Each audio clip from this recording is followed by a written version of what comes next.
जय माता दी दोस्तों, स्वागत है आपका हमारे YouTube चैनल पर। आज आप इस वीडियो में सुनेंगे पौष कृष्ण गणेश चतुर्थी की व्रत कथा। पार्वती जी ने पूछा, हे पुत्र, पौष में किस गणेश की पूजा किस तरह से करनी चाहिए और उस दिन क्या भोजन करना चाहिए, उसे आप संक्षेप में बतलाइए।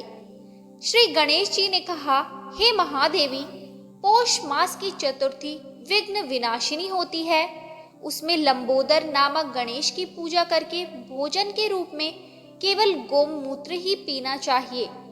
व्रती को पूर्वोक्त विधि से पूजन करना चाहिए, अर्थात दिन भर शांत भाव से निराहार रहकर व्रत करे, दिन में ना सोए, ब्रह्मचार्य का पालन करे, रात्रि में पूजन के बाद ब्राह्मण भोजन कराए, दुग्ध निर्मित खीर में शुद्ध घी मिलाकर गणपति मंत्र से हवन करे तो वह शासक को भी अपने वशीभूत कर सकता है। इस संबंध में हम आपको एक प्राचीन कथा सुनाते हैं। एक बार रावण ने सभी देवताओं को जीतकर मदांध हो संध्या कर रहे बाली को पीछे से जाकर पकड़ लिया।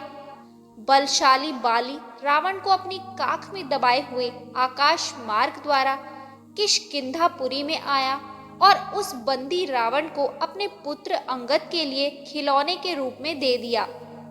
रावण के गले में रस्सी बांधकर अंगद ने उसे नगर में घुमाना शुरू कर दिया। विश्व विजयी रावण की ऐसी हालत देखकर सभी नगर वासियों ने अट्टहास किया। जनता कहने लगी, अरे देखो तो सही, यह विश्व विजेता रावण आज राजकुमार द्वारा सड़कों पर घुमाया जा रहा है। पूर्ववासियों की बात से रावण बहुत ही लज्जित होकर उसासे लेने लगा। उसका दर्प चूर हो गया। उसने अपने नाना पुलस्त्य मुनि का स्मरण किया।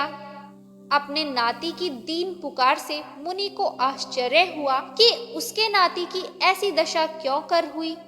अत्यंत गर्व करने से देव, दानव, मनुष्य आदि सभी का पतन अवश्यम भावी होता है।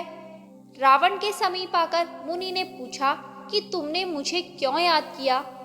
रावण ने कहा, हे नाना जी, देवताओं को जीतने के कारण गर्व करने से मेरी यह दुर्गति हुई है। मैंने संध्या करते हुए एक वानर राज को देखा।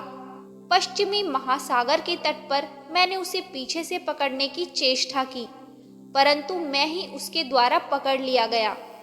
मुझे उसने यहाँ लाकर गले में रस्सी बांधकर अपने लड़के को खेलने के लिए दे दिया। इस दुर्गति को देखकर नगरवासी मेरी हंसी उड़ाते हैं। हे देव, इसी चिंता में मैं व्याकुल रहता हूँ। रस्सी में बंधे रहने के कारण मैं अशक्त हो गया हूँ। हे नाथ, अब मैं क्या करूं? मेरे जैसा आपके वंश में कोई दूसरा कुल कलंकी नहीं है। अब आप ही मेरी रक्षा कर सकते हैं। पुलस्त्य जी ने कहा, हे रावण, डरने की कोई बात नहीं है। मैं तुम्हें बंधन मुक्त करा दूंगा। यह बाली देवराज इंद्र के वीर्य से उत्पन्न है और पराक्रम में तुमसे बढ़कर है। इसकी मृत्यु महाराज दशरथ के पुत्र श्री राम के हाथों होगी। हे राक्षस राज, यदि तुम बाली के बंधन से छूटना चाहते हो तो मेरी बात मानकर संकट नाशन गणेश जी का व्रत करो। प्राचीन काल में वृत्रासुर की हत्या के प्रायश्चित स्वरूप इंद्र ने इस व्रत को किया था, अतः तुम भी इस संकट नाशक व्रत को करो। बहुत शीघ्र ही तुम्हारा क्लेश दूर होगा। इस प्रकार आदेश देकर ब्रह्मश्री वन में चले गए और इधर रावण ने व्रत का अनुष्ठान किया।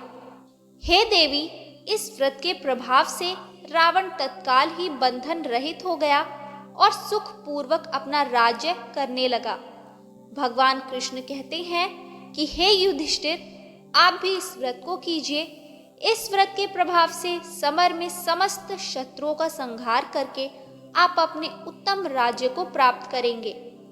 कृष्ण जी की बात सुनकर युधिष्ठिर ने विधि पूर्वक पौष कृष्ण गणेश चतुर्थी का व्रत किया और इस व्रत के प्रभाव से उन्होंने अपने राज्य को पुनः प्राप्त कर लिया। तो दोस्तों, ये थी पौष मास में सुनी जाने वाली कृष्ण गणेश चतुर्थी की व्रत कथा। आपको ये कथा कैसी लगी हमें कमेंट करके जरूर बताएं। हमारी आगे की सभी वीडियोस को देखने के लिए हमारे चैनल को सब्सक्राइब करें और शेयर करना ना भूलें।